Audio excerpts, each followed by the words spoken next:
Breaking news out of Minnesota, Kirk Cousins placed on the C19 list. That not only ups our chance to making the playoffs, but it gives us an opportunity to clinch this week.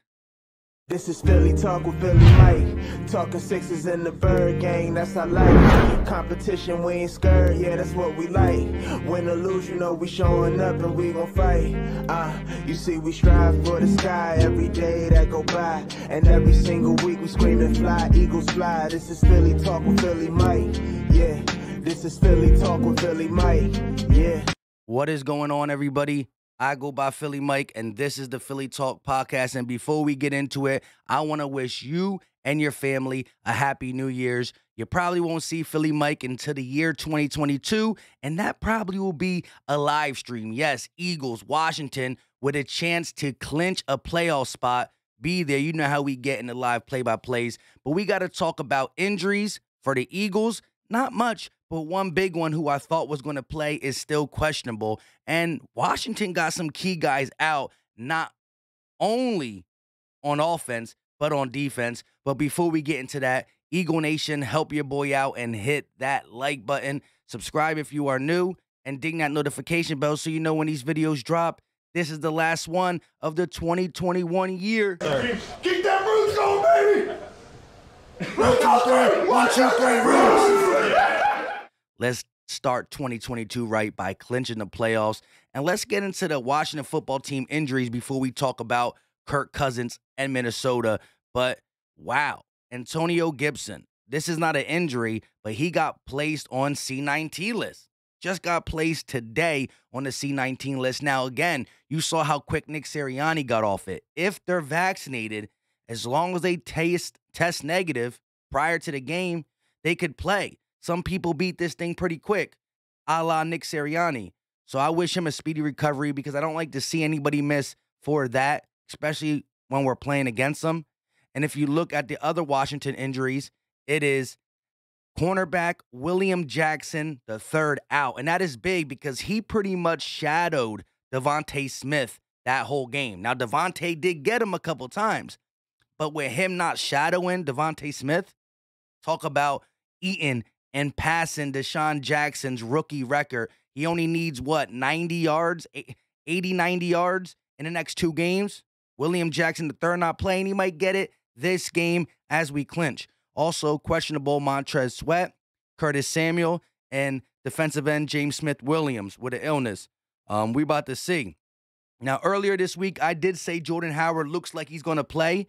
I mean, you practice on Thursday, you're limited. You practice on Friday, I'm thinking you're good. Today, Nick Sirianni was speaking, and he listed Jordan Howard as questionable. He did say these exact words. He still got 2 more days to get better. Again, the word stinger is weird when it comes to Jordan Howard. I don't know why, but it is. Now, he was able to do some drills, catch some swing passes. We had that up yesterday. If you didn't catch that video, I'm going to show you real quick right here.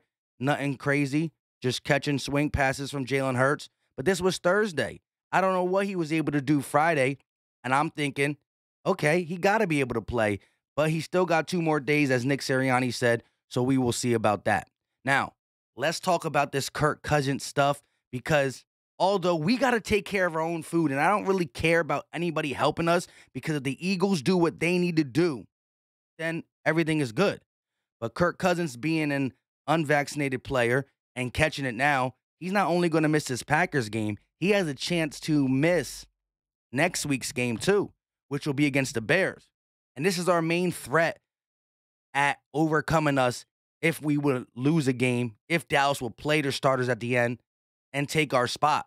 So they got Green Bay, and it looks like via a beat reporter for the Minnesota Vikings, I'm told that the Vikings are planning to announce Sean Mannion will be coming off the C19 reserve list today. He was placed on the C list last Sunday while Kellen Mond served as Kirk Cousins' backup. A Mannion will be in line to start versus Green Bay.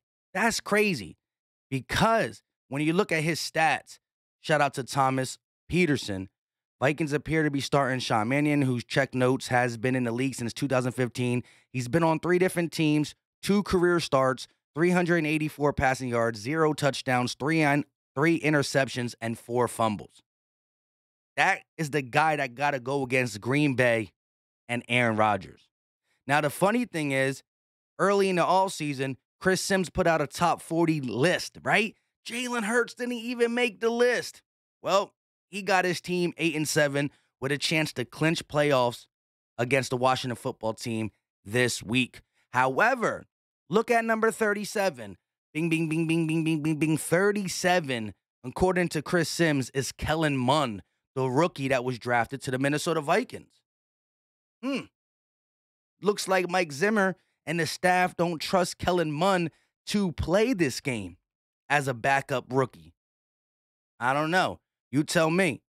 Kellen Mond, number 37, best quarterback supposedly, and some guy who's been in the league for 6 years, Sean Mannion, is going to get the start in a must-win game because if they lose to the Packers and the Eagles beat the Washington football team, they are done. The Eagles can finish their food. Now, I don't wish C-19 on anybody, and I wish Kirk Cousins didn't get it, but this is breaking news. Things are falling in place for the Philadelphia Eagles, not only on the field, but off the field. And sometimes a team is just ready to take that next step, and I'm not saying we are. We got to prove to ourselves that we can beat a great team. Yes, we beat the Broncos when they were over 500. Yes, we beat the Saints when they were close to 500. But most of our wins came from bad teams. But what keeps me thinking that we can still be a good team is we're not beating the bad teams by a little bit. Lions are bad. We dropped 40 on them. Saints were onto their third-string quarterback. We dropped 30+, right? The Giants in the second half, 30+. When we're playing these bad teams, the Saints, the Lions, the Falcons, the who else? Every bad team we played, we treated them like a bad team. That's what has me thinking. If we implement this strategy, which is run first and let Jalen be a playmaker, win up front, play the defense we've been playing, which I know it's been against worse quarterbacks, but it's been a different brand. Slay's been shadowing a little bit. We've been pressing up with our coverage.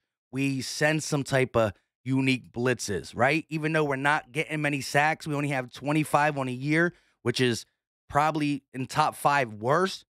We're doing different things to speed up the quarterback. Now, these are bad quarterbacks we're speeding up, but it is what it is. The Philadelphia Eagles are in a prime spot to do what we need to do. If Jordan Howard plays or not, we got to go out there and beat the Washington football team in their house, which they're going to be upset. Even though they're losing players, they're going to be upset losing to the Eagles, the Cowboys. Actually, it's the Cowboys, the Eagles, the Cowboys, and maybe the Eagles again. They're like back to back to back to back. They're not going to want that to happen. Now, when I look at the Vikings schedule, they got the Bears to end the season, and if they got to put a backup quarterback, they might lose that too. But once again, the Eagles got to have me feeling excited about the playoff spot. And I'm not going to be too excited if it's gift wrapped and hand to me. Well, where if we go out there and take it by finishing 7-3 down the stretch, right now we're 6-2 in the last 8. We beat the Washington football team. That makes it 7-2.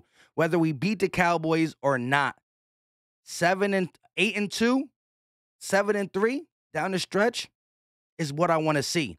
And Nick Sirianni was asked today, when you were 2-5, in the back of your head, did you ever have any doubt that you couldn't turn this around or this team couldn't turn it around? And you know what Nick Sirianni said? He looked the camera dead in the eyes, and he said to the camera, "Love is everywhere." Nah, he didn't say that. But when he looked in the camera, he said the word never. He never doubted the group of men in the locker room. He never doubted the coaching staff, and he never doubted himself. That's what Nick Sirianni said. And you got to love that. So the Eagles being 6-2 down the stretch, 2 games, 1 on the road this Sunday, the first game of 2022. And we have a chance to put a bow on it. I need the defense to step up. I need the offense to step up. Start fast, finish fast. Start strong, finish strong for the defense. And I believe we come out there and do what we need to do. It's time for the Philadelphia Eagles to prove to some of the Eagle fans who doubting, some of the other fans who doubting that we can be a good team. And it might not be called the Washington football team, but we got to take them serious, not light. But we got the Cowboys next, whether that is a serious or light game. But we will finish this season by playing a team over 500, by playing a team that is in the playoffs. And that right there will let us know if all this momentum was for something or nothing. And when I say nothing, there's still quotation marks around that because rookie players and young players getting the experience is still good. But then it does show that we need work to do. We got a lot of work to do. And whether some of the guys come back next year, some of the guys part ways, a foundation still was built in resiliency. And we do got picks and money to spend. So let me know your thoughts in the comment section about the Vikings, about the Washington football team, about the Eagles taking care of their own business. And give me your thoughts because a lot of you said it, and I can't disagree. The Eagles got to show me they could beat somebody good. We only play who we play. But if we finish this season the way I think we can, we will be playing one of the teams that you want to see us beat. Whether it's the Cowboys, the Rams, one of these teams will be playing against the Eagles that are way over 500. And then the measuring stick starts. Leave your thoughts in the comment section. I go by Philly Mike, and this is the Philly Talk Podcast. If you haven't, hit that like button. Subscribe to the channel if you are new, and ding that notification bell so you can be part of the notification gang. We out.